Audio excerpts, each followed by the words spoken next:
Yeah, let's get straight into it though. Talk about a time where you have struggled with your mental health in silence. The last 6-7 months were super dark for me, and just dealing with so much, and I don't necessarily want to go into detail about it, but wasn't in a good space, mentally, physically, spiritually, emotionally, and I usually struggle in silence a lot when I'm going through stuff because I'm the one that's like there for people. Like they come to me when they like feel upset, So there's times where I feel like it's hard for me to be on the other side of that, and I feel like I have to just struggle and deal with things alone.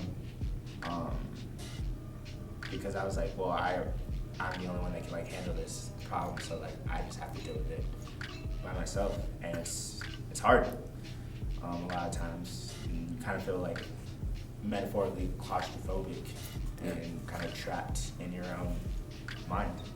And the mind's a scary place. Can be a scary place when you're going through things and dealing with adversity and whatnot. So.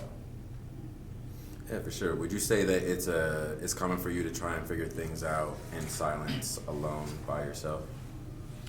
Yeah, it's definitely common for me to figure things out for myself because the common thing is like I don't want to feel like a burden to others, on others with my own problems, because we all got shit.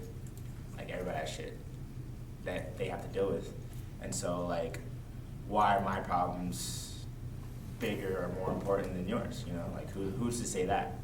So yeah, I do feel alone because I don't want to put the stress that I have on others and in those moments. Yeah, for sure. Within that loneliness, what helps you feel less alone? Do you feel like being alone helps you or hurts you when you process everything by yourself? It's very situationally based.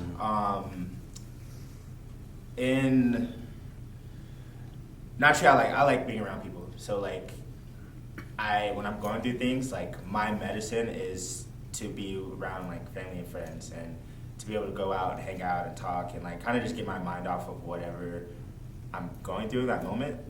And so to like, hey, like if I'm going to something, like I guess my cry for help would be, hey, let's meet up for a drink, or like, what are you doing? Like, let's catch a game or something like.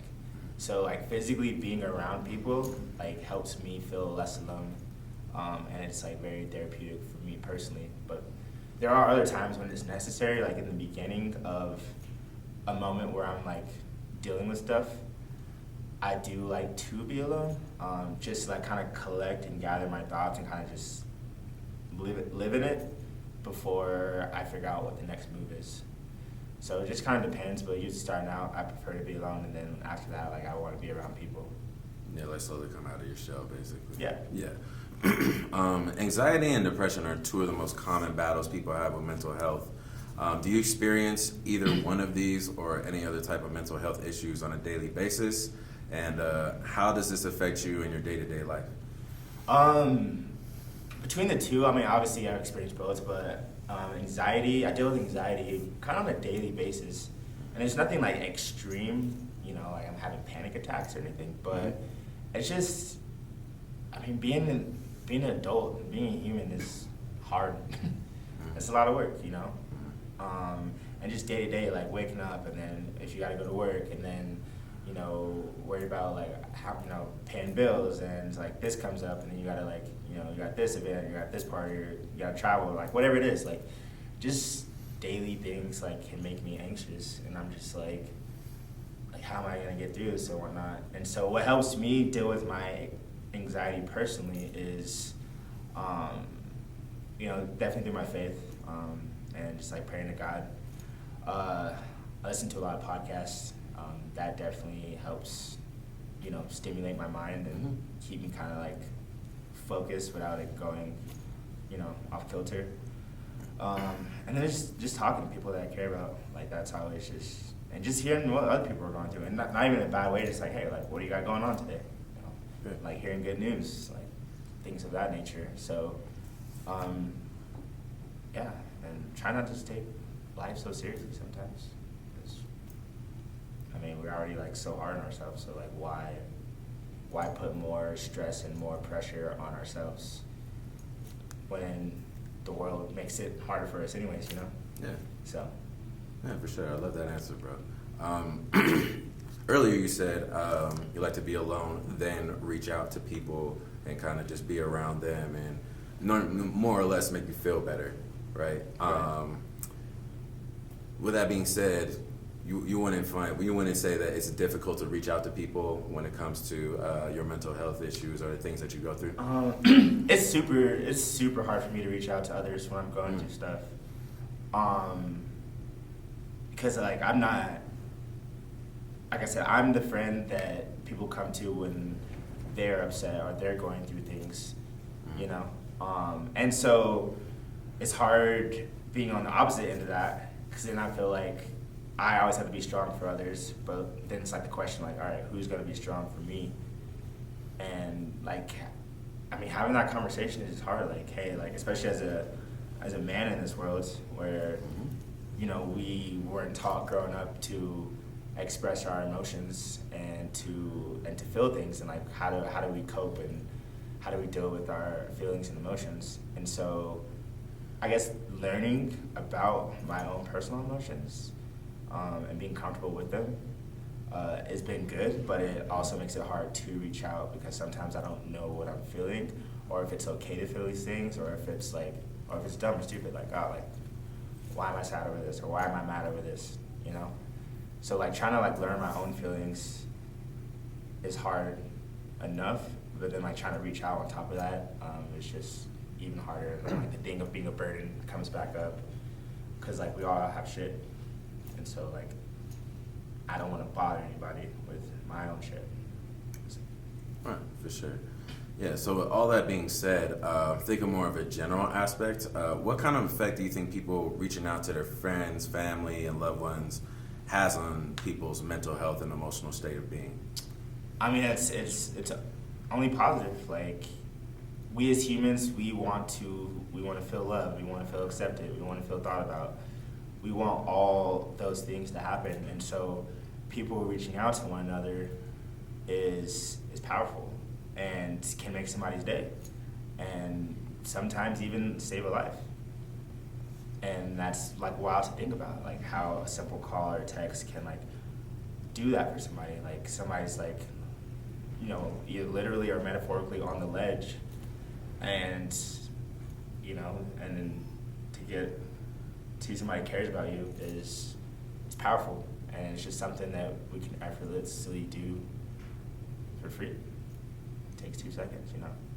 So I think it has a major impact when we reach out to one another. Yeah, for sure. If someone reached out and checked on you from time to time, would that make you feel better mentally and emotionally? If so, why? Yeah, 100%. Like I was saying, like we want to feel loved, and I think that's a human requirement, in my opinion. And so, yeah, I love getting those random calls or texts from people I haven't talked to in a while, and like, oh dang, like, you know, it's like, I, you know, forgot about you for a little bit. Like, how you been? Like, how's life been in your world? And like, you know, I want to tell you about what's going on with me. And so, I think it just brings a spark of joy and happiness. And I always appreciate it when, you know, the times when people have reached out to me, just thinking about, like, hey, just thinking about you. It's like, that's super powerful. And little stuff like that, like, definitely just makes my day. Yeah, for sure. So on the flip side of that, do you personally think that you could be better at reaching out to friends, family, and loved ones yourself? Yeah, 100%. You know, I try to do my best, and with like reaching out to people as they pop in my head and whatnot. But yeah, no, I could totally be better, because being on the receiving end of it is great, and so we got to be able to give that gift to others as well. Right. So having said that, do you have a person in mind or someone that you could think of that you haven't talked to in a while that you would like to like check up on at any point? Yeah, I mean, that would be a long, not too long, but that'd be a pretty lengthy list of people to reach out to for sure. But yeah, no, there's definitely some people I could definitely reach out to. Or for sure. Do you have one in particular that's at the top of the list, or? At the top of the list.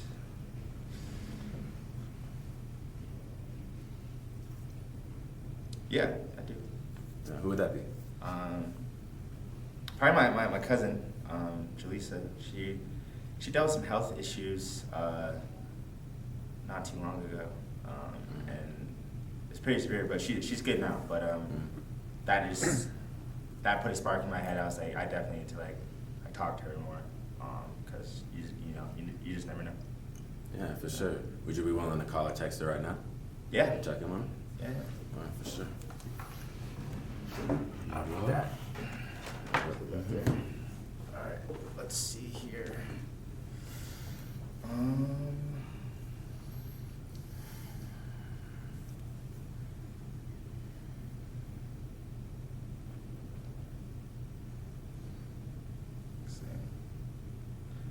FaceTime.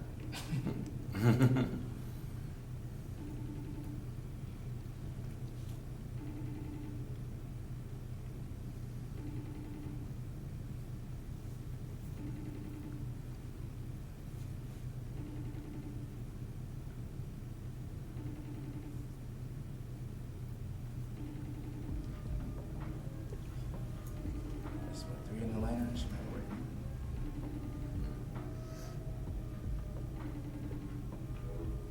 Word. Be like that. Yeah, just go ahead and leave a text. Yeah, but that pretty much wraps up everything.